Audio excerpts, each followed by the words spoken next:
Hello, Jordan. Hiya. All right, everyone. Assalamu alaikum, and good morning to everyone who's joined in. Welcome to We For You's event on late diagnosed ADHD in women. Um, okay, am I able to? Okay, there we go. Sorry about that. Okay. Hope everyone's been doing well. We're going to be starting the event now. Late diagnosed ADHD in women. Um, we are joined with our speaker, Jordan Campbell, who I'll be introducing in a bit now. Um, if you could please, yeah,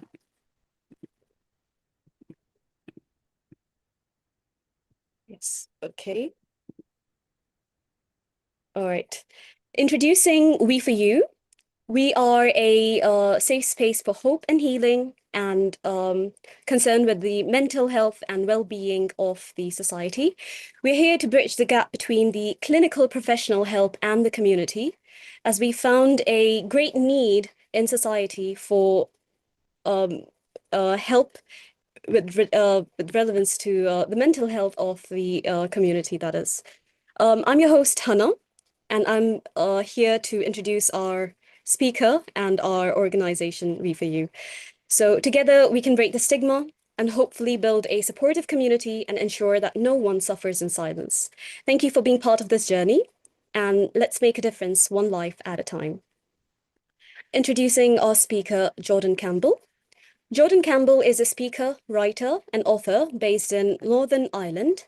She's the creator of My Mum Has ADHD, a children's book that helps families understand ADHD in motherhood in a way that feels honest, accessible, and supportive. After receiving a late diagnosis of ADHD and autism, Jordan became passionate about reducing stigma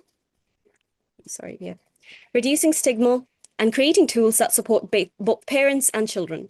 Her work blends lived experience and practical insight, helping women feel seen, understood, and less alone. Oops, my apologies. And without further ado, we will be starting our talk. I'm going to hand over the mic to Jordan. You can take on from here. Thank you, Hello, Jordan. My everyone. name is Jordan. I'm Jordan, and thank you so much for joining. I'm so excited to have this conversation.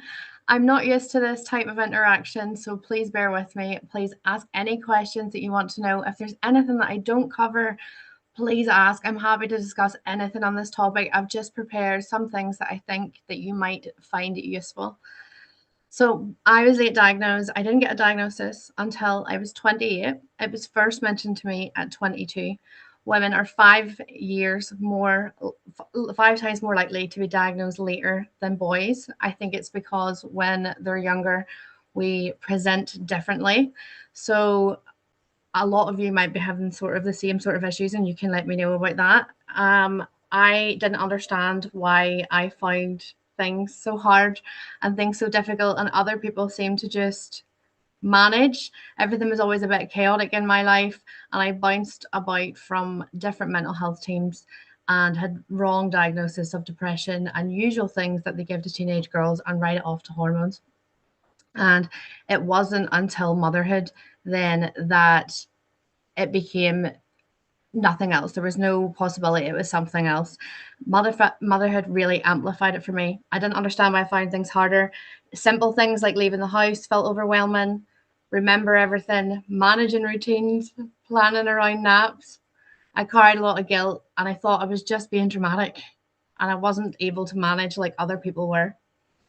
By the time I reached motherhood, I was dealing with sleep deprivation, hormonal changes, and constant overstimulation. If you're a mum, you will know what I mean.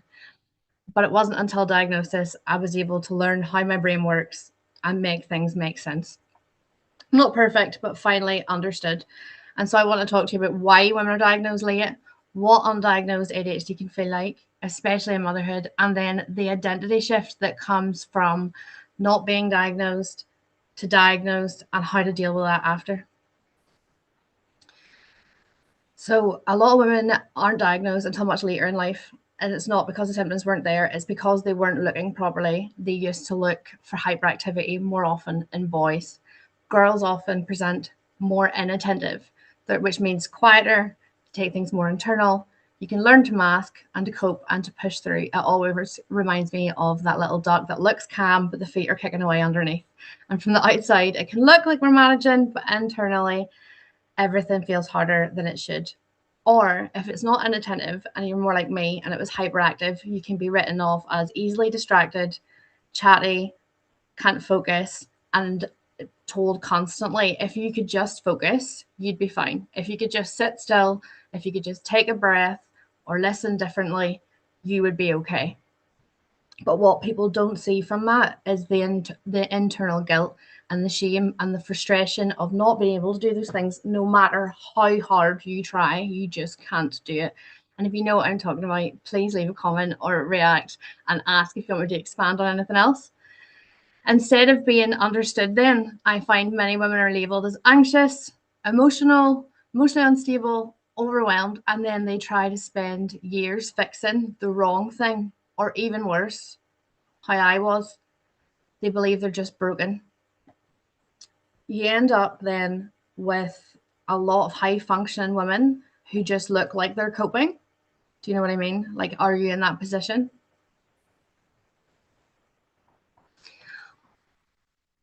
Yes.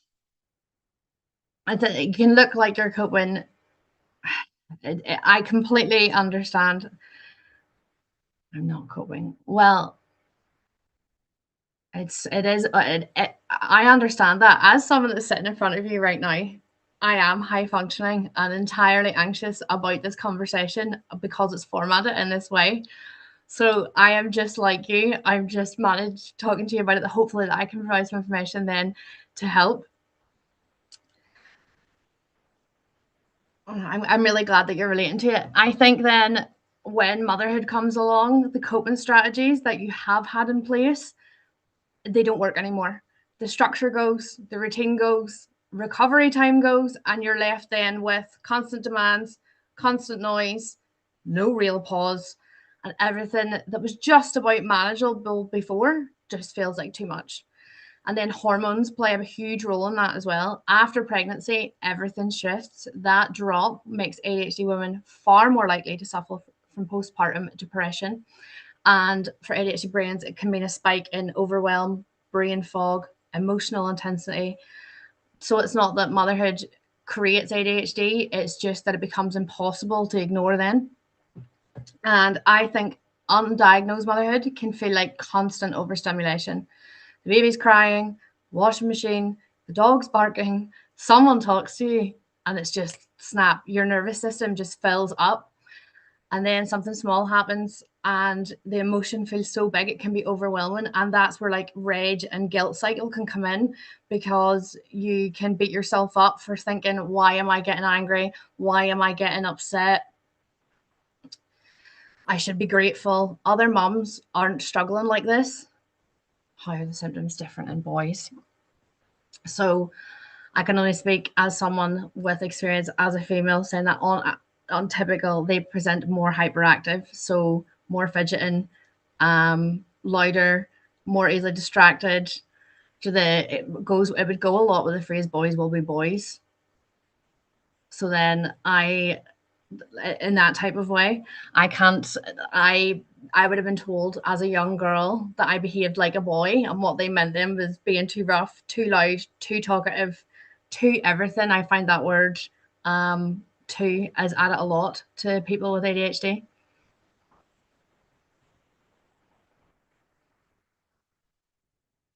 Okay, so where am I now? Overstimulation. The sensory cup fills up rapidly with noise, touch, and demands. Okay, so I find that that can be so difficult when you're undiagnosed because you don't have coping strategies and you don't understand why that all of a sudden the noises are too much, and simple things can lead to anger and frustration and tears all at once, and it can feel so intense that it scares you. It's remembering everything, thinking through what ifs, and that's then also when executive dysfunction shows up in real life. And sometimes you sit there stuck. I call it buffering. You know what needs to be done, but you can't move. That paralysis feeling. So you'll end up in this cycle of being overwhelmed and then reacting to the overwhelm, feeling guilty about your reaction to it, and then you can try harder, and then it can lead to burnout. Let me see. Getting a diagnosis didn't fix me. I wanted to do something, but just sitting there unable to. Yes, as I'm sure you can see, I can't stop fidgeting. So I usually have a ring, or I'll have something in my hand that I can fidget with to keep me calm, to try and keep me focused on the task at hand, which can be really, really difficult in school and difficult in work as well. So getting a diagnosis didn't fix me, but it explained me. And that's why I think diagnosis is important for everyone, especially for mothers, because it can be where things begin to change. The first time you're not looking at yourself through shame and asking yourself, why can't I do this? Or why do I do this? Are adults with ADHD hypersensitive? Yes, so there's a thing called rejection sensitive disorder or dysphoria. I'm not quite sure on the last bit. So you can take it and internalize it a lot more. I'm hypersensitive to criticism. So that comes unfortunately in hand with the fact that ADHD children and adults are more likely to be criticized for their behavior and their actions, which can sort of lead to a sort of guilt spiral because their behavior leads to being criticized, and then they take that criticism so much more on. It's so much more deep because of the rejection sensitivity.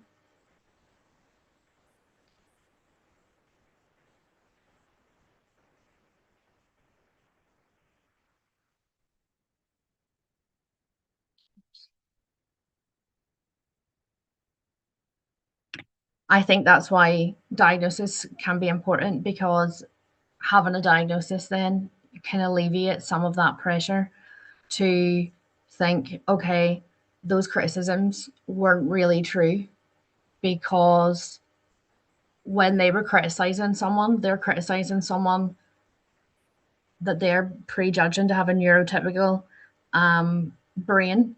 And if someone knew that you had ADHD, they probably wouldn't criticize you the same way if they were understanding.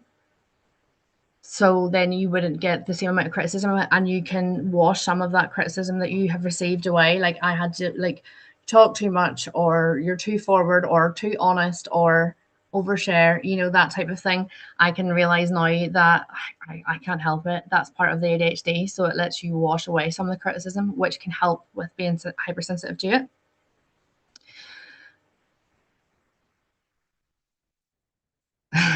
I laughed there because absolutely, ADHD can cause someone to become aggressive or easily irritated, and small things can get breakdowns, because this happens to me. Absolutely. So that's what I meant when I say that something small can make you snap. So in my motherhood experience, like I adore my dog, but there's a point to this. And if the baby was crying and the TV was on and the kettle was going, the dog could just jump up, who I adore, and I could just snap. And then I would feel so guilty because I had just cried and snapped over the dog touching me. But it's not the dog touching you. It is usually a buildup of lack of sleep, noise, stress, and a combination of things. And then you just have a breaking point.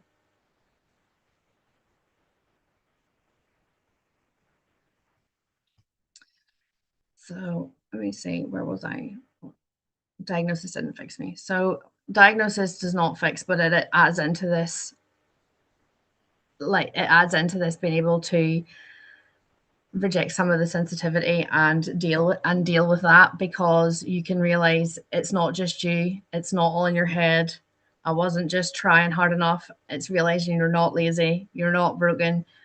Frequently, you don't talk too much. The chaos part is part of it. I definitely talk too much.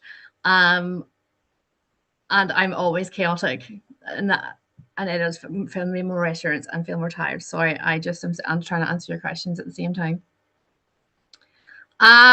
Yes, I think that ADHD adults needs more reassurance. I think that comes with the fact they've been overly criticized and held to a standard that they couldn't reach. So then I think that once you find who you are, that you need that reassurance to be loved for who you are, because that was challenged internally. And I feeling more tired, I think it's because you use more emotional parts at the same time. I would find it an ADHD cycle of high energy and crash and needing that alone time. And my therapist told me when I was first diagnosed with it, to manage it, the best thing you could do is have intentional crash time, because if you don't pick it, you will get tired and burn out, because ADHD can be a bit of a contradiction. You are an extrovert that needs complete alone time to recharge, to be the extrovert, and if you don't get it, you're exhausted.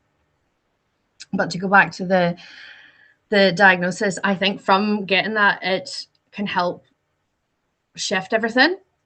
I think you get a grief and a relief at the same time when you're diagnosed, because you can grieve for the version of you that struggled without any understanding and the support you didn't have, the years that you spent blaming yourself for being sensitive, talking too much, being chaotic, all of these things you blamed yourself for, you realize are part of who you are.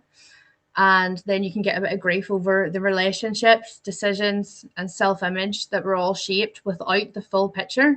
And it can feel like a real loss. But then that's when the power begins, because once you understand yourself, you can start rewriting your identity, and not someone who's feeling, but someone who's trying to function a system that wasn't designed for them. That's when you can shift your narrative from I'm lazy or I'm tired, I've no discipline, to understanding that your energy is going to fluctuate, and that's part of how your brain works. You can realize more than that you need structure, but it has to be flexible. You can't put a rigid structure in place when you have ADHD.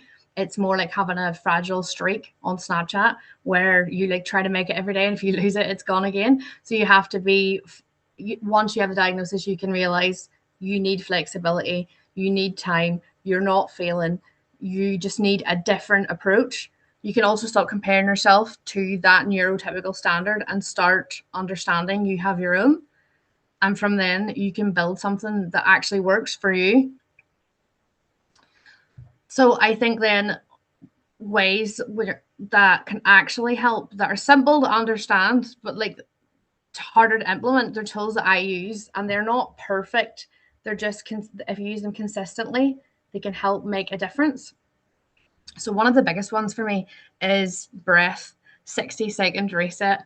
I did this multiple times before this call. And as a mom, I definitely need this. And it might literally mean stepping into the bathroom for the minute, a kitchen, a car. You can make sure your baby's safe and fine, and go and focus on your breath. Slowing your breath right down calms your body physically. But if you can focus on your breath at the same time as you're breathing, you can also calm your mind, and it can help when your emotions feel really intense. Another thing, of a practical thing that can help when someone was asking around about having breakdowns like quickly and intensely. If I get to that point, what you can do is you can put your face in the cold water, or on the inside of your wrist, or on the back of your neck, because it can snap your thoughts. And sometimes that's all it takes, is to break that buildup that's been happening. It sounds simple, but it really, really works, because you don't need to fix everything. But if you can fix the moment, then you can control the next moment. So then something else that you can do is externalize your thoughts. So I seen that someone said about talking too much. That's a major, major problem for me. My brain is always racing, always full of thoughts. So you should journal, whether that's on paper, on a laptop, on a phone. If you can get your overflowing thoughts out, you can structure them, and it can help. A lot of ADHD people are verbalists, in the sense of they process out loud, and they can't process their thoughts until they get them out. So you could record it on a voice note as well, by the way, if you're not interested in writing. If you can use it for reflection, for as you're working on yourself and looking back at how far you've come, or if you don't want anyone to ever come across your feelings and it's your safe space, you can write it in your notes app and immediately just delete it. And that can just help be an emotional dump. And I think, sorry, before I got the last one, the sensory, right, reset the body.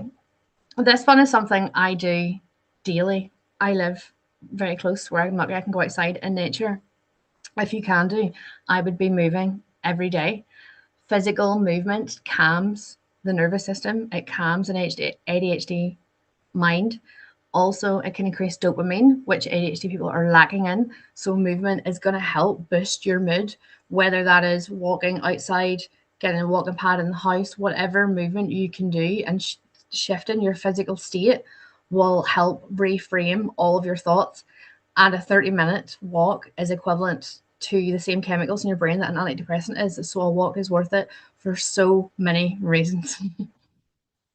100 extra points if you can manage to get it into nature. And it doesn't matter how many times you do this. And it's something I actually used a lot as a mum, because if your baby is upset or unsettled, you can put them in the pram and they can be clean and fed and well looked after. And you can pop your earphones in, even if they're upset. Children can be upset for 5 minutes, and you can watch them as you're pushing them in the pram. How do you explain ADHD to a spouse, partner, or don't understand? That's a difficult one. I think truly to understand, you have to go through it or witness someone at least go through it.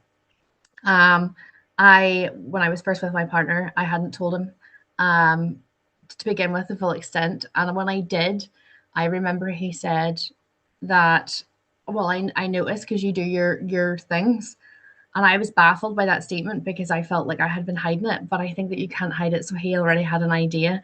I will try and explain to him with TikTok videos. Actually, I use quite a lot, or articles, and try and show some of that, because I think some of the videos are great, like for auditory processing, or how the overlaying thoughts and the noise in your mind can sound, because I don't think there's any way that I could ever put that into words. So I find TikTok videos and reels useful where there's sounds that can mimic what I'm feeling, and I will send him that, or I'll get to watch a podcast and things like that. I'll use content and I'll use different forms of it to try and use someone else's words and visuals as well as my own, or talking about a situation after it's happened, after I get overwhelmed. I was overwhelmed recently. I was in a car for 3 hours with my child and my dog and my partner, and it was just noise and movement.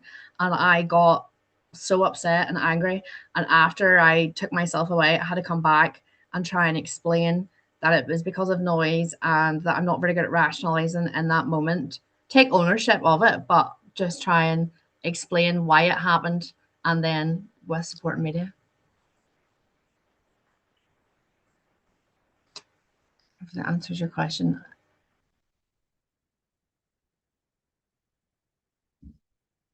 The last thing then that I think is the biggest thing that you can do for yourself is have a mindset shift, and that is to lower the bar of the expectations you have on yourself.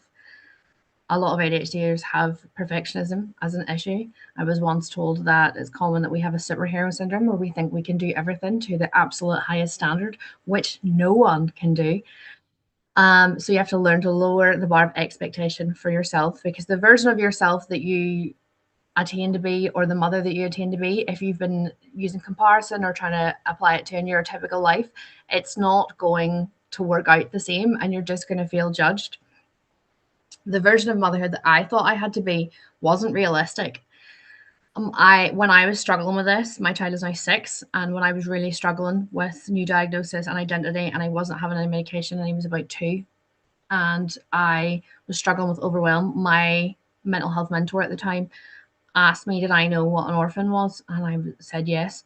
And he said, do orphans grow up fine as a fine member of society? And I said yes. And he said, well, on a bad day, remember then that if all you provided was food, shelter, hygiene, and a bit of love, you've done the bare minimum, and that's good parenting. They will be okay. So sometimes just showing up is a bit of love, and that's enough. Not every day has to be a perfect day. Some days are survival days, and that's what I wrote about in the book, is the fact that there's such opposing days in ADHD, and that there's nothing, it's not excusable, it's just the truth, and that's okay. I literally think I can do everything. That's my favorite comment. I will get to I'll get to yours. So, and full disclosure, is not planned in the talk. When I was told that about the ADHD superhero syndrome part of being it, I was at A&E for a bad mental spill. This was over 10 years ago, and he told me that I was trying to be too much perfection, and there was this thing called superhero syndrome. And in my brain, all I heard was he telling me that I was a superhero. And to this day, that's all I hear. And I still struggle with this. I just use it. I use the fact that I think I can do anything to make me be able to do anything. And then sometimes I have to realize, no, I can't. But that is only a lull for me. I personally enjoy that. And I believe that I can't do anything. But now I am more realistic in the sense of you can just with work and with time and with failure and with effort along the way. Anyway, Rome wasn't built in a day because I wasn't in charge. I love that. That is great. So I just want to address then I get overwhelmed very often and I shout at my kids. This happens to all mums, by the way. Not when I wrote the book My Mum has ADHD, it was truly because I went on to Google to find a book to explain to my son why I was the way I was, why in the mornings I would shout and lose my mind because I was always late and I couldn't find the shoes and mornings were always horrible and I felt really bad that there was anger and sometimes I would shout and I would be late. And I wrote the book because I felt like in my mind, sometimes ADHD made me feel like I was failing as a mum, but then I realized I'm not, and he needed to understand that. So you're not the only one that shouts. And I think, and now as more experience as a mum, every mum shouts and every mum has mum guilt. I think it's just addressing it after and saying, like, look, mommy was angry. I had this morning. My son wouldn't put his shoes on and I was going to be late for this talk. And I was ready to lose my mind. And I was said, look, I'm getting angry because, and I explained it rather than it doesn't always happen, but I didn't think there was enough representation of how ADHD can show up as rage in motherhood. And when I went looking for a book to explain to him, there wasn't one, which is why I wrote it so that mums could read it and read it with their child and see, like, look, when I shout, I feel bad. It's a mistake. I'm trying my best. It doesn't mean I love you any less. And also so that the mum could see that she's not alone. Because I used to think I'm the only mum that shouts. I'm the only mum that loses my mind and that guilt eats you because obviously you want to be the best mum for your kids.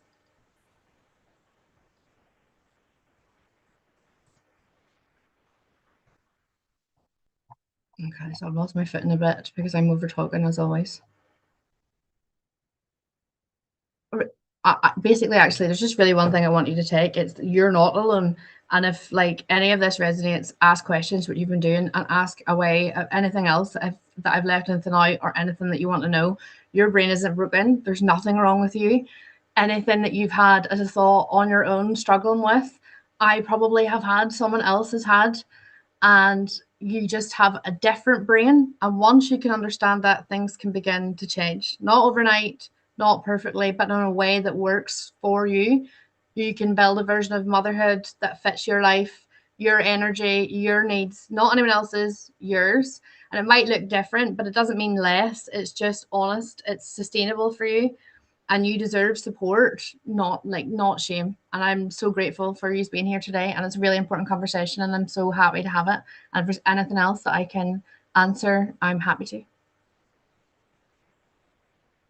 Thank you, Jordan. Thank you for taking the time and giving us such a conversational and relatable talk, because I felt like, when you were talking, it was very much like a conversation that we're having with you. Mm-hmm. And there was a lot to relate, a lot that resonated with a lot of us here. I do see that we have questions still coming in, so Yeah. we're going to have a short Q&A session. For those of you who have questions, feel free to share them in the chat box, or if you would like to speak, or if you'd like to speak your questions out, you are welcome to use your mic, but please raise your hand and you would be given the access to your mic. Okay, so yeah, go ahead. And Jordan here is going to be answering the questions for you. Thank you, Okay. Jordan. Hi, Charlotte. So, talk about some medication for ADHD. Medication for me changed my life. It is so personal. I would not tell anyone that they should or should not do. I take methylphenidate for my ADHD and it has transformed my life. They started off in a low dosage that didn't do anything and then they raised it and it helped so much. I will say that over medicate it for me took away my sparkle to an extent. It took away part of my personality. So I do think that there's a balance of having some of what you would maybe call bad traits so that you have some of the good ones. I love my creativity and my talkativeness, but I'll lose that. But when I lose that, I'm willing to have some emotional sadness or to have that. But it definitely evened the playing field that I finally felt that I was able to manage my life and go to the gym and do all of the other things and implement all of the other things that actually help. Medication gave me the foot in the door to do that. The route to being diagnosed. Okay, so for me, being diagnosed took like 7 years. It was absolutely horrible, which I hear is the case for most people.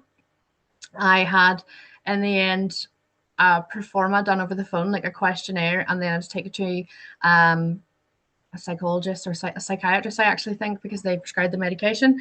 They wanted my school reports, they wanted job reports, they wanted a plethora of information that luckily I had.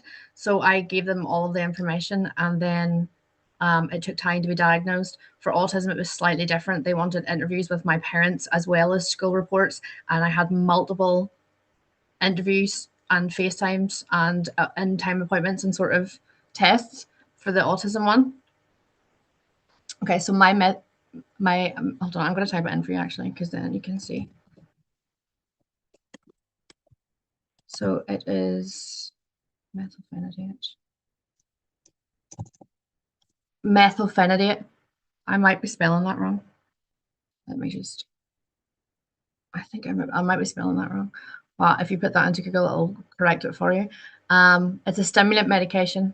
It helps me mostly with the mornings. I will say, from my own experience and research, if you're taking methylphenidate or any stimulant medication, there's other ones. And if you struggle in the morning, highly recommend whatever time you need to get up, set your alarm for an hour before, take your medication, go back to sleep. And when you wake up, in my opinion, you wake up what I expect normal humans wake up like in the morning.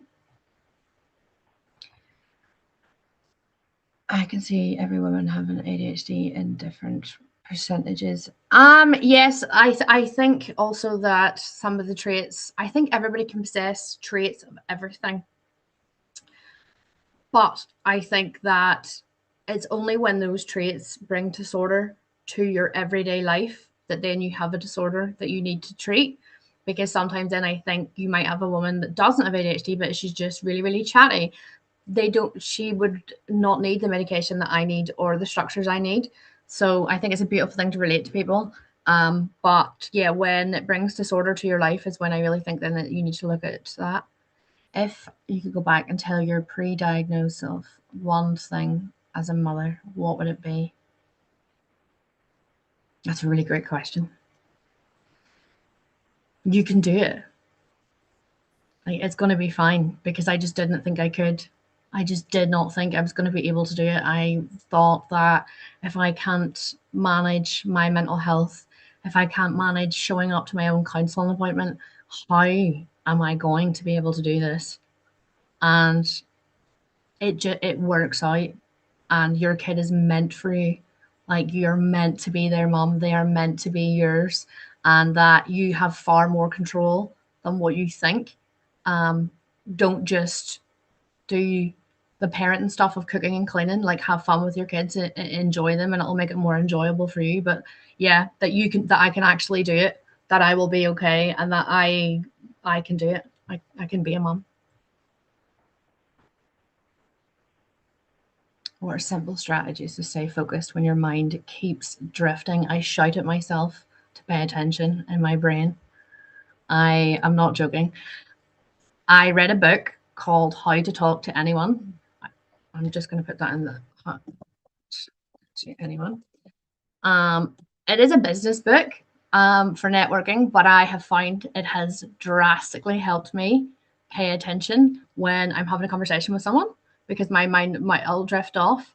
And the other thing I will think, which seems really simple, but I apply this maybe 1,000 times a day, is I am the leader of my thoughts.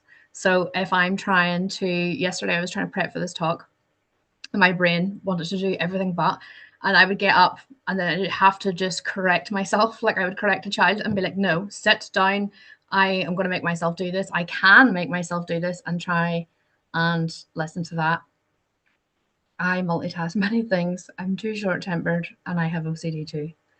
So I don't have a diagnosis of OCD, but I have OCD tendencies within the ADHD, but like quite obsessively. I also am short-tempered. I would recommend forgiveness of yourself for that, because I don't think you can eliminate everything. Like, you can't cure ADHD, nor can anyone cure or fix every part of themselves, whether they have it or not. But I multitask in many things.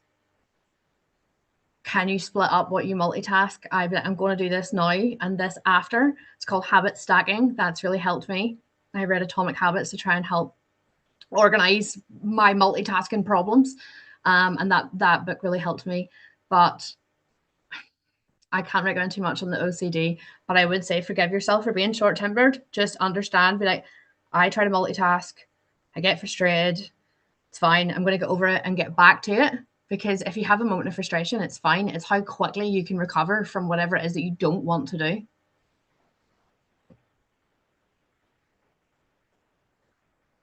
want to learn to slow down and try to keep proving myself. Okay, so I like to be honest. So I would love to slow down and try not to keep proving myself. I'm good at preaching this. I do think it's hard in practice, and that is just truly the ADHD. To be calm, I'll get focused on my breath. Sit where you are. I can't do 30 minutes of meditation. I have no patience for it, but I can do 2. So if I'm sitting somewhere and and I can feel the stress of, like, I need to do the dishes and I need to pick up my kid, of outwardly saying, this is not an emergency. The house is not on fire. No one is coming to check. I can take my time. And doing that from whatever format it is, and going, I'm going to slow down, and physically moving slower and realizing that you don't have to be in a rush is calming to your nervous system. And then I think if you start with forgiving yourself for any mistake or frustration or think something you don't like, then that forgiveness is able to be extended elsewhere. Any side effects of the medication? Okay, so when I first took the medication, they gave me a really low dosage of 5 milligrams, and from that I felt nothing.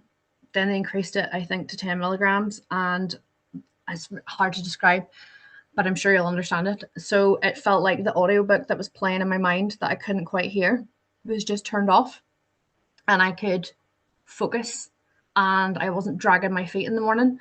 When I took too much medication, I lost my creative flow. I lost my I can do anything. I lost my I want to start speaking. I want to write a book. And I lived what I would call a more normal life. It was completely calm. I just took my kid to school and watch TV, and it was very simple and very peaceful, and I didn't notice it happened. I stopped maybe interacting with my friends and my hobbies as much, but not in a depressed, I feel bad way, just in a truly uninterested way. And then it was my partner that pointed out when I missed my medication one day that I did more things. So I started making notes about what I did before medication and what I did after. And then I slightly reduced my medication and would look at who I was before and who I was after, and then decided to come back down a little bit so that, yes, I would have more emotional, not outbursts, but I would be more emotionally like this now. But I also have my creativity back. So I lost a bit of my sparkle on it. How do you talk to your child about ADHD in an age appropriate way? Okay, so I'm going to get through these one at a time. I'm going to link now. So there's a few articles that I've written about ADHD and late diagnosis, and also the link to my book, which is how I talk to my child about ADHD. I didn't talk to him about it until I had this book, because it's a picture book, and I feel like kids don't care about medical jargon. So I never said I have attention deficit hyperactivity disorder. I got the book because I had the images, and I tried to show him and say, do you see the way some days that we'll do 15 activities and I have really high energy, but then I'll come home the next day and I can't really go outside and have to close the curtains and not play? That is because of the way my brain works. which is I have ADHD, and I used the images and tried to show our life and make it that ADHD causes moods to fluctuate and reactions, but the love is constant. So I'm going to link that as well. Age appropriate way. What age as well? I've been talking to my child about it maybe for a year or so. I didn't have this book before and I didn't know how to explain it without images for me. Now I because I've read the book now to him so many times, I brought it out yesterday to remind him because I was getting frustrated about things, and I was pointing to the pictures and I was showing the overstimulation by saying, "Do you see the way the dog's barking and this noise and this noise?" Well, that's what led me to get angry, but the anger's not your fault; it's mine. I'm responsible for it, and like I have my own emotions, like just like you have your own emotions.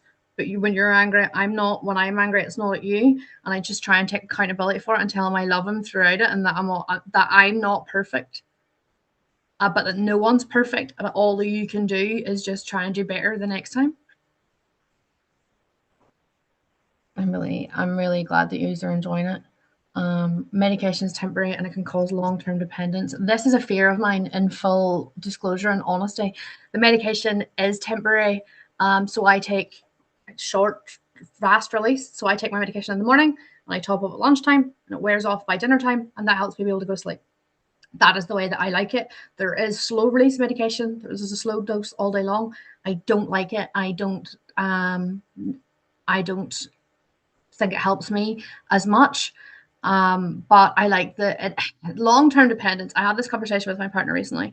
I have increased and decreased my medication as life has got stressful and when I needed it. But my plan eventually will be to come off medication. So, but I find that I've used the medication so that I can focus enough to read the books that help teach me the coping strategies, to sit down and watch the podcasts, to go to the gym, to realize the benefits of exercise on my mental health, to know that when I'm getting stressed, if I go for a walk outside, I will completely calm down. And now it's given me all these tools that I just want to keep building and filling my toolbox, and then eventually withdrawing the medication, because I feel like I'll have enough tools and me disciplined that I won't need the medication as much. That will be my long-term plan, because no, I don't want to be on medication forever.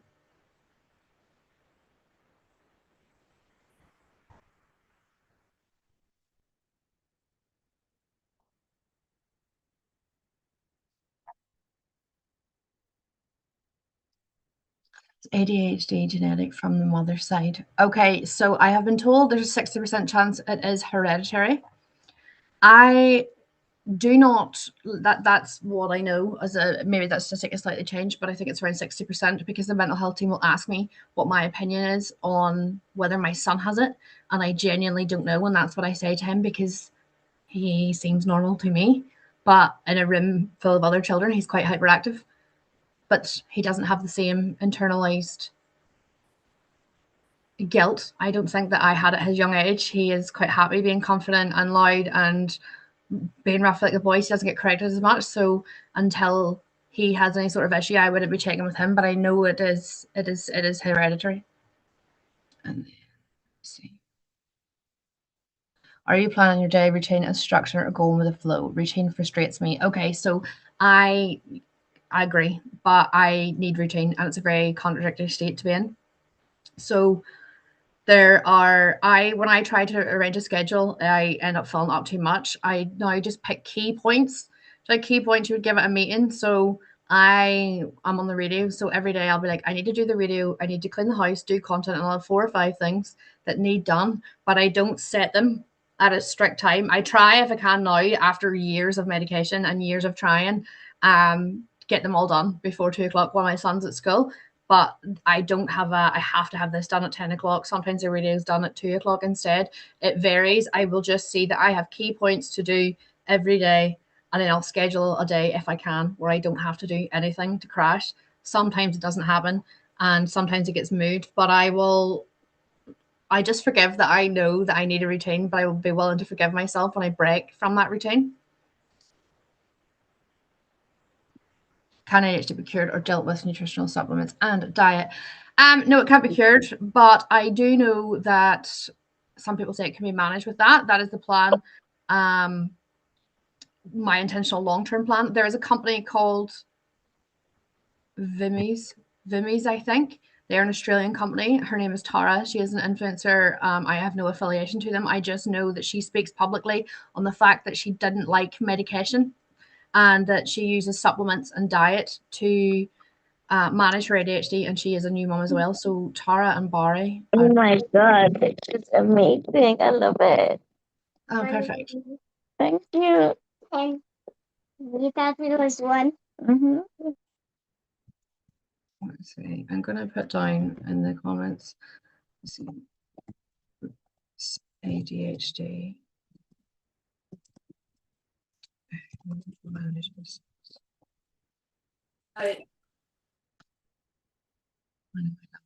I'm really grateful he's enjoying it. Let me see.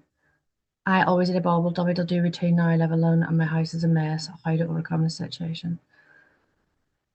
Do you have a TV program that you like that you can rewatch? I had to put my headphones up. I use a body double to clean my house because I cannot stand cleaning, and I hate it. I have once gone on TikTok live to do my dishes just so that I would have a body double because I couldn't do them.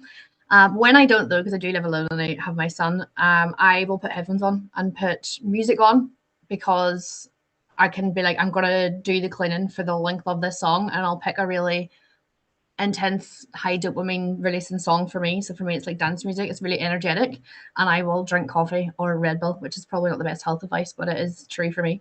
I will do caffeine and music and set a time. Even if I set a timer on my watch and give the illusion of time pressure, I will also use the air fryer or the oven as a time pressure thing going, I have 20 minutes until my dinner is made, and I extend, I can't sit down and wait because I'm impatient. I might as well clean in that time.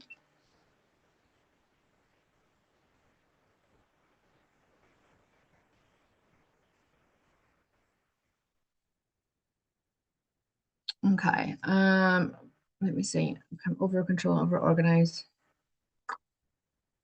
Okay, so didn't get my this is just a personal thing that I have done. I would be over controlling and over organized and need to try and relax. And what I'll try, I have a tattoo that says Memento Mori.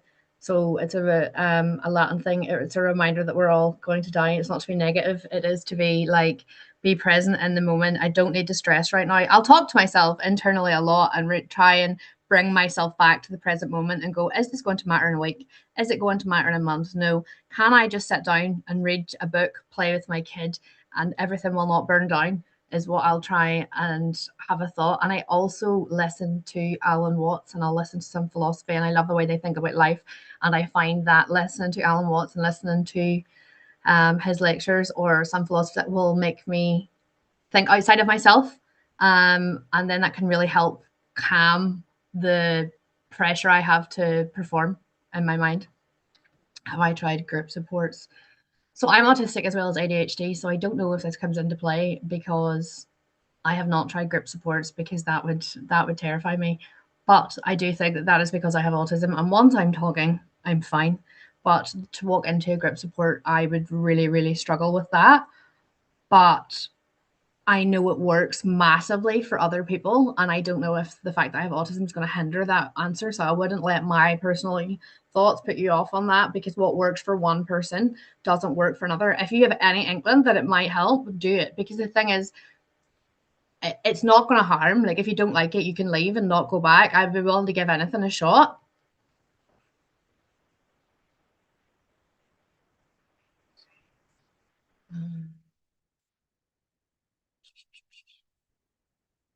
Even if I will just be really judged.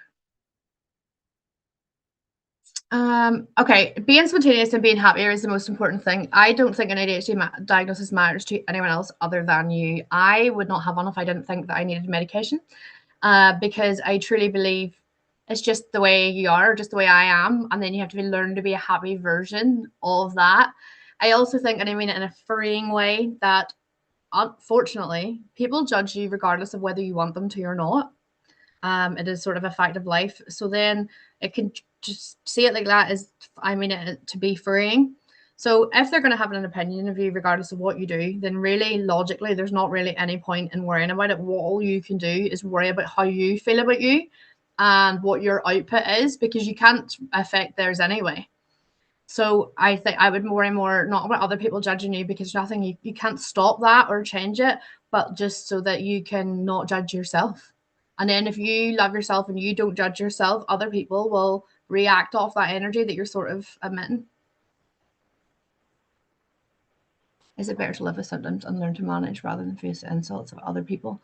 What exactly do you mean by that? Just to make sure that I've given you the right answer, because I think there's multiple ways to answer that.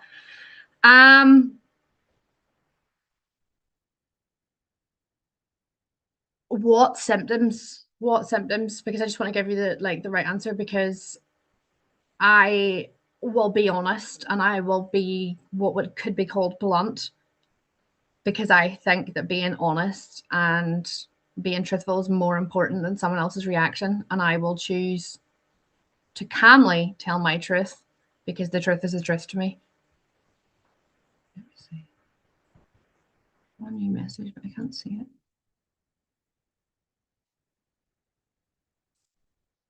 I also don't think that I could live with my symptoms. I don't. It depends on what symptom it is. It really, really does. But if you can give me an idea of what symptoms you mean, I can address it more directly.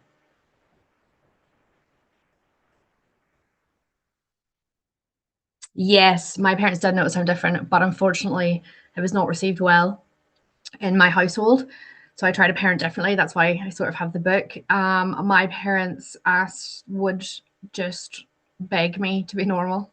I just don't think they understood in their time, and they didn't understand why I couldn't just be normal, and that was a regular conversation in my house, or why I would do things, or that I thought strangely.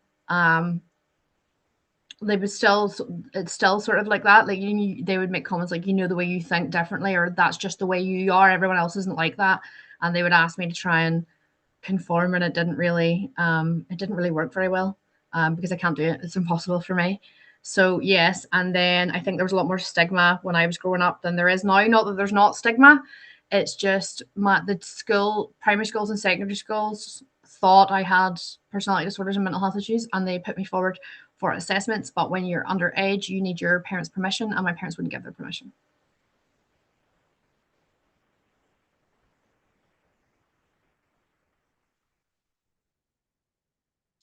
Well, this is when I see this comment, and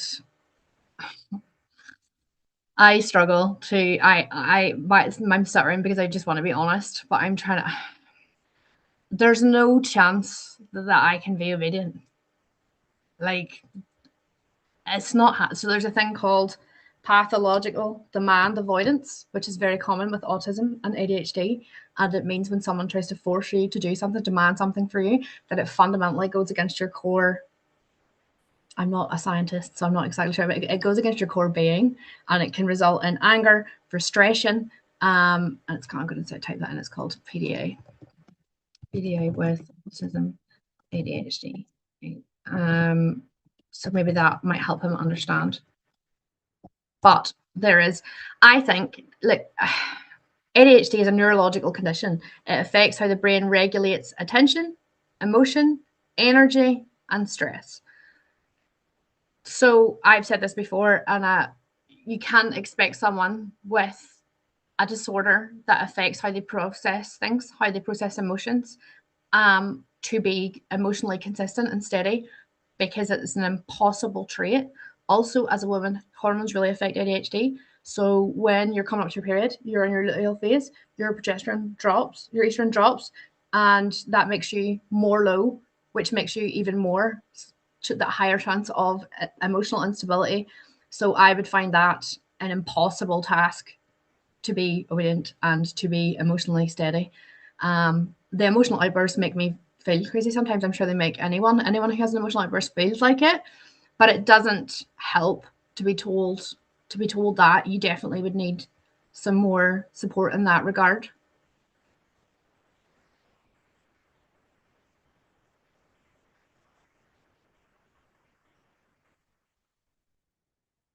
Okay, so where are we? I'm sorry I feel like that. How old is your son, if you don't mind me asking? Because I'm probably going to partake on this journey. I think the first thing you can do is try and look after yourself. And this was sort of why I wrote the book about ADHD mums, because I think that there are a million books and a million things people talk about having ADHD children, but what about the mum? Because the mum has carrying all the weight as well as the mental health issue. And if someone isn't looking after her, including yourself, then you can't properly look after the child. I think that if you both have ADHD, which is probably the path I think with my son it's happening, that you can't compare to anyone else except for what's going to work for you too. You're gonna have probably mismatch energy cycles at different times. And I guess it's about, like, yes, being his parent, but also how I would try and handle that is what are the facts at B. So what happens with him that annoys you, and what do you do that like sets him off, and trying to find a balance in that and having a conversation with him of going, me and you have this thing, right, where we get emotional, and I would pick whatever language that suits his age, and say we have the same brain and we're special like that, and that can mean that we get angry and we can do this, which means sometimes we're going to fall out, but that's okay. Sometimes, like, I'm going to be stressed, and sometimes you're going to be stressed, and that's okay. We will always come back together. We will always calm down. And I'll say to my son, if I'm shouting, or I find I'm getting really stressed, will you say to me? And I say, if I snap at you when you say to me, I'll apologize, but I will bring it down. And he has done before. He's like, you're shouting, And I go to answer, and then I'll take a breath and go, all right, he's right. And then I'll be like, thanks for saying, and I'll try and bring it back down.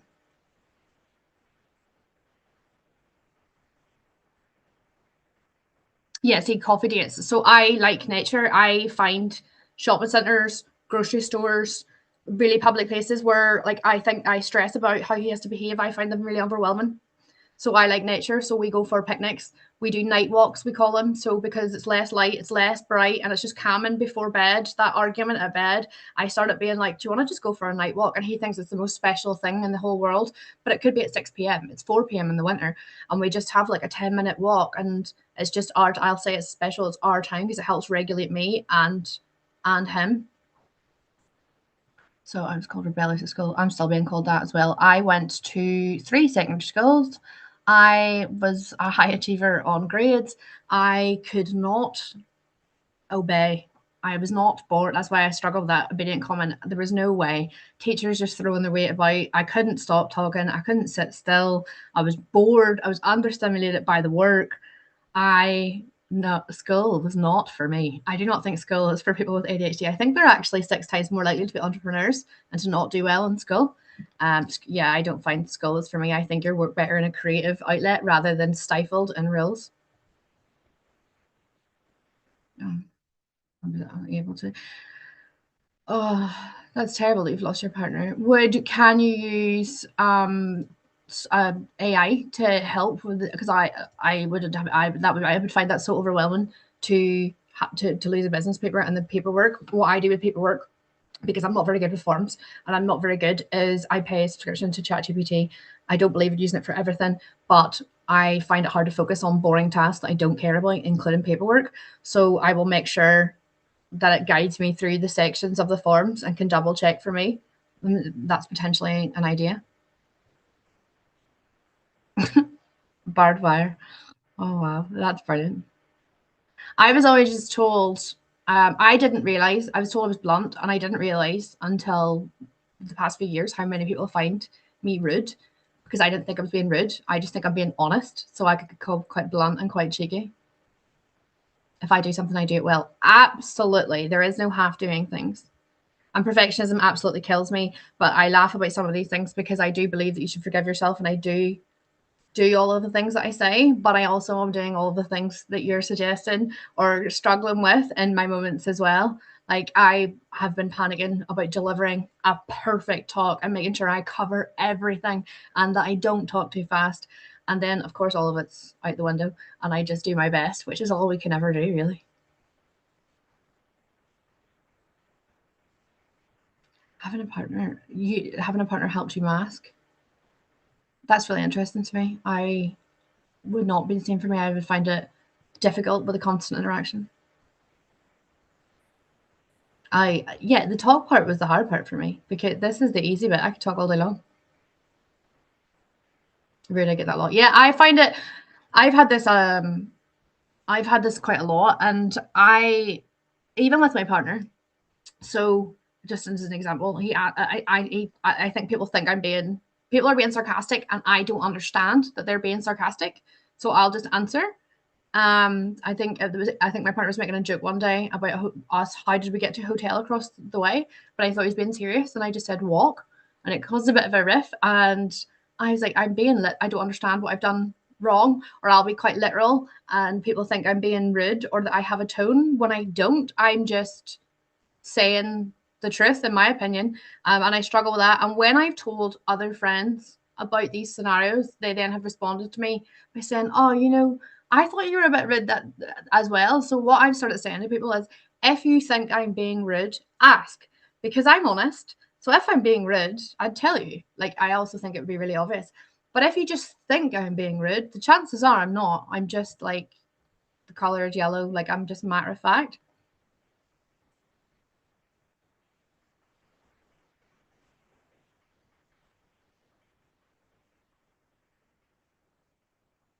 Yeah, I think I find my over talking is fine in relationships. I've never had an issue with it, really. Maybe they haven't told me. Maybe I didn't let them tell me because I was too busy talking. But I find my ADHD has been fun in relationships. I think it's a blessing and a curse. I think once it's managed, diagnosed, understood, it can be a blessing. It has its curse moments, but I think everything in life is a bit like that.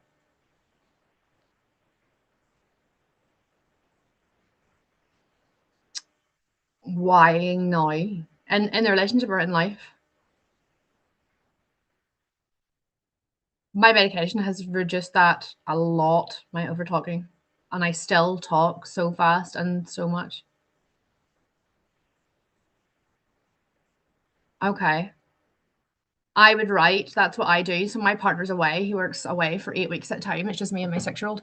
So when he's away at school and then he's in bed obviously in the evenings, I'm alone quite a lot. I talk to myself in my mind, and I will drive journeys and just think thoughts. But I write stories, and this is where I find journaling and the notes folder really, really helps me, because whether there's someone there to talk to or not, I might need something to say. So I'll pour it into a journal, or I'll pour it into, if I'm out, I'll always have a notebook with me, or I'll write it in my app, and things like that.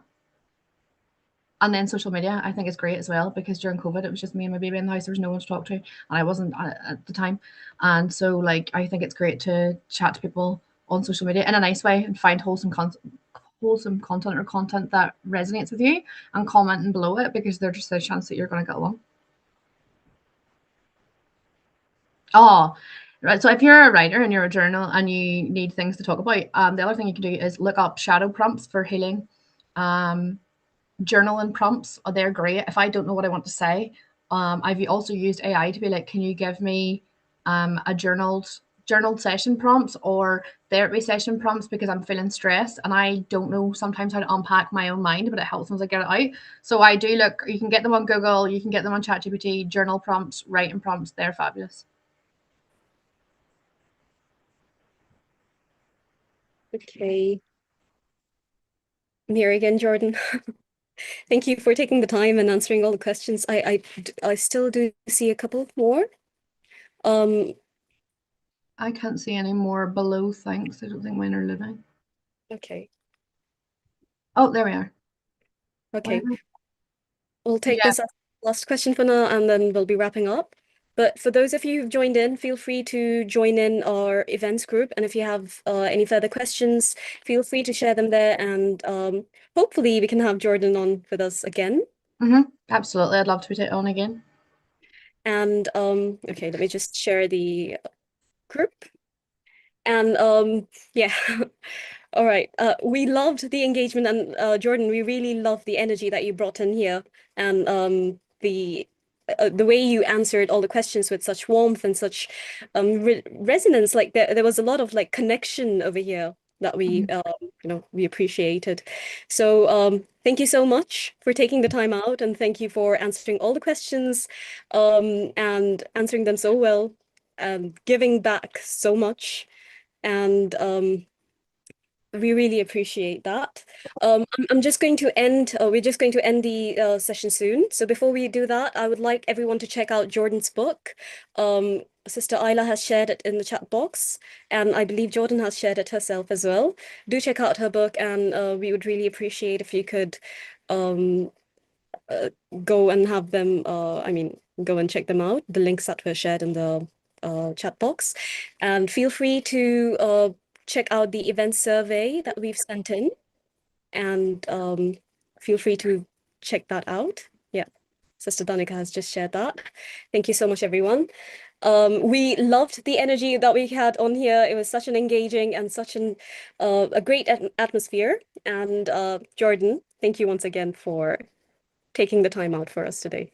No, it was amazing. Thank you so much. I really enjoyed it. It was definitely something I would love to do again, and hopefully I could provide some people with some things that they needed.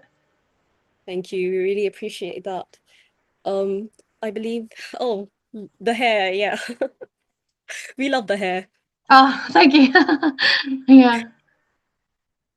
Okay. We're going to end in 2 minutes. Thank you so much, everyone. Thank you for joining us.